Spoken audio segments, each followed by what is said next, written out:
পাকিস্তানি অভিনেত্রী হানিয়া আমিরকে হাসপাতালে ভর্তি করা হয়েছে। স্বাস্থ্যের অবনতি হওয়ায় জরুরি ভিত্তিতে তাকে যুক্তরাষ্ট্রের হিউস্টনের একটি হাসপাতালে নিয়ে যাওয়া হয়। সেই ছবি ছড়িয়ে পড়লে অনলাইন ভক্তদের মধ্যে উদ্বেগের সৃষ্টি করেছে। হঠাৎ হাসপাতালে ভর্তি হওয়ার সঠিক কারণ এখনো অজানা। হানিয়ার সাম্প্রতিক ছবি এবং ভিডিওগুলোতে তাকে ফ্যাকাশে ও অসুস্থ দেখাচ্ছে।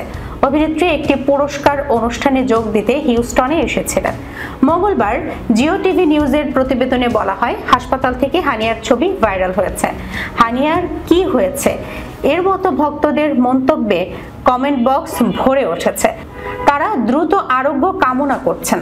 সোশ্যাল মিডিয়া এখন প্রার্থনা এবং জল্পনা কল্পনায় ভরে উঠেছে।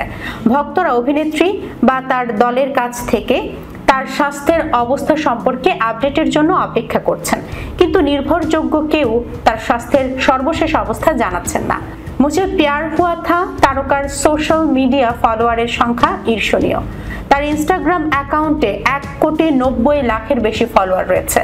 তার ফলোয়াররা তুলনামূলক অ্যাক্টিভ হওয়ায় তিনি পাকিস্তানের গুরুত্বপূর্ণ সেলিব্রিটিতে পরিণত হয়েছেন।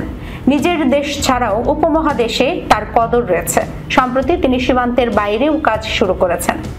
দিলজিৎ দোসাঞ্জের বিপরীতে পাঞ্জাবি ছবি সর্দার জি 3-তে অভিনয় করেছেন তিনি। তার এই সাহসী পদক্ষেপ বিনোদন মহলে ব্যাপক আলোচনার জন্ম দিয়েছে। অভিনয়ের বাইরে হানিয়া ফটোশুট এবং সোশ্যাল মিডিয়া কন্টেন্টে সক্রিয় থাকেন, প্রায়শই ভক্তদের সাথে যোগাযোগ করতে এবং তার ব্যক্তিগত পেশাদার জীবনের ঝলক শেয়ার করে নেওয়ার জন্য তার প্ল্যাটফর্ম ব্যবহার করেন।